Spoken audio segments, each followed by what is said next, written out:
Well, hi friends, Doc South here saying hey, one more tale of Chester, New Jersey, home of my youth for you. I hope you're enjoying these. I'm doing what I can to knock out some nice ones. Any topic you might think of, you might want to email me, docsouthshow@yahoo.com. I've been knocking these out for a website known as History of Chester, New Jersey. I believe it's History of Chester, New Jersey, that's on the web. And they've been meeting with some success. And they're also being posted onto my YouTube page as well. I told the folks I think I could come up with a couple hundred videos, maybe more. It was a great town to live in back in the day, the 50s, etc. From there up till sometime in the 1970s, I guess, and even then some. I've lived in Chester. It's been a good town to me. And I've seen it go from rural to relatively upscale.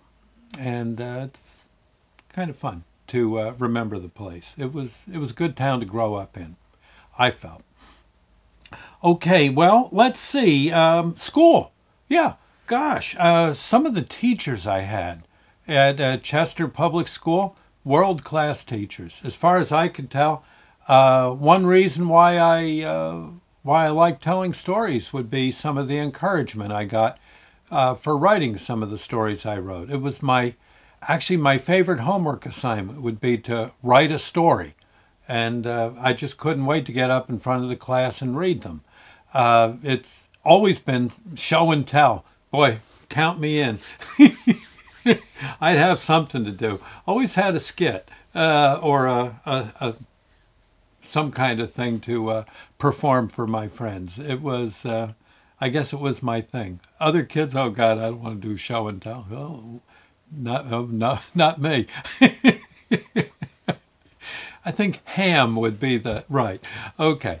Well, anyway, I know I came to Chester Public School. Gosh, would have been about 1956, and got out of 8th grade around 1950. I guess 59, 60 school year, and then off to West Morris. But one of the teachers we had, and I'll go over the bunch of them if I can, but one who really stuck out was Mr. Bragg. Mr. Bragg, yes. He was, I guess, kind of I don't know if he had any title, but he was kind of the grand poobah of teachers in Chester. He taught 8th grade. There were grown-ups. People in their 30s and 40s that had Mr. Bragg as their teacher, if they had been in Chester. He had been there forever as a teacher. I'm assuming, I got the feeling, looking back, I'm sort of a poor judge of age, but I would imagine he was when I got there to Chester Public School, I think I felt that he was probably 50 or so. He might have been older, he might have been younger. It's sort of hard to tell. He really never changed. He was, as near as I know, he was single his whole life. It was almost like, how like a priest is to a church? It was sort of how he was to the school. He was very dedicated to it, and the kids.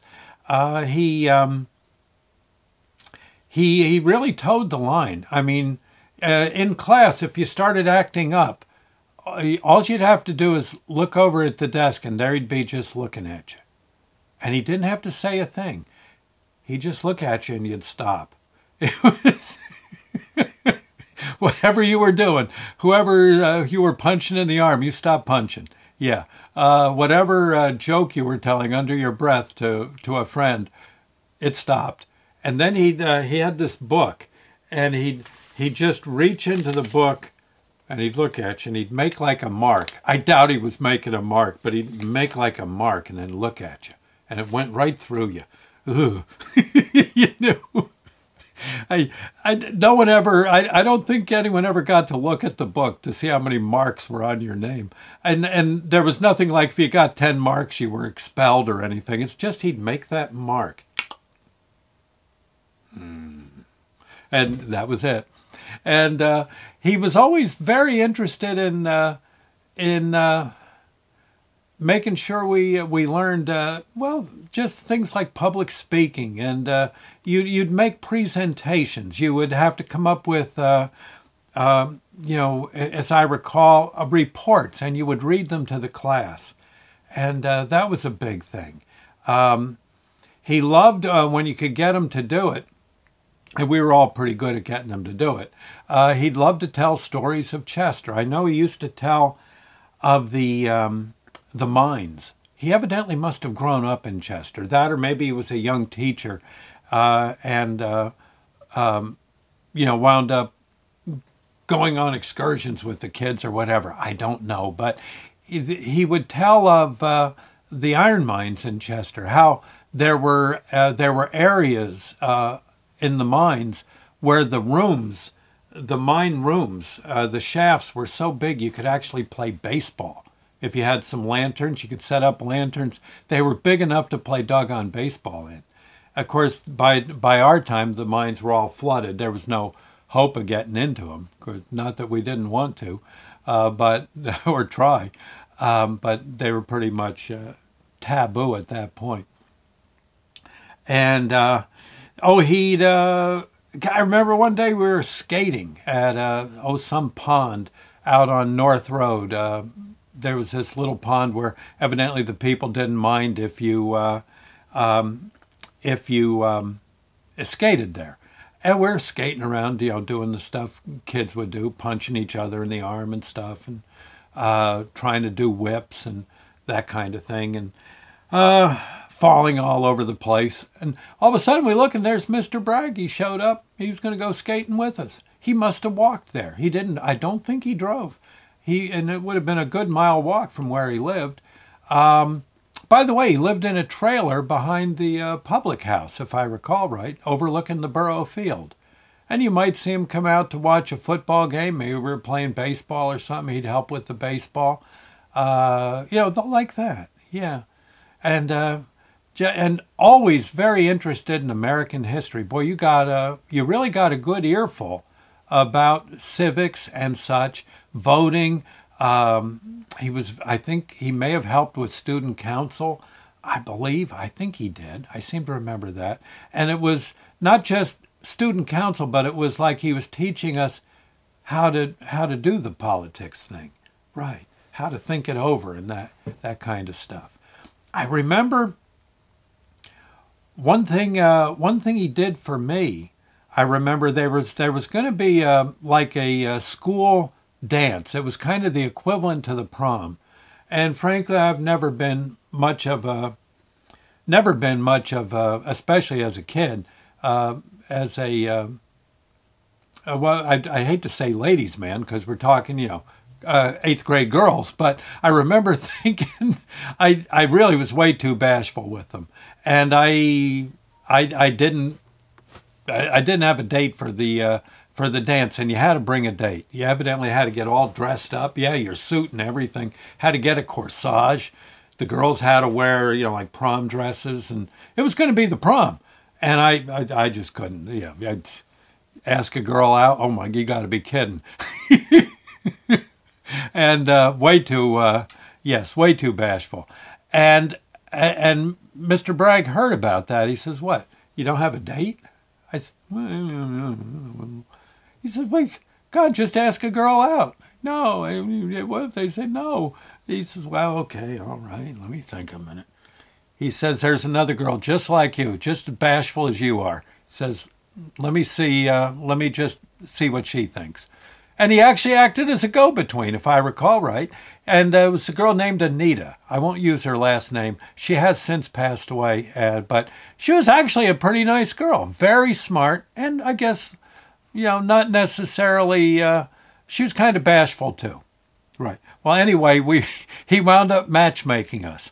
Yeah, he matchmade us. And I had to call her up and ask her. It was all arranged, but I still had to call her up and ask. And well, it took me forever to get the call out. And by then we had dial phones, so at least I didn't have to.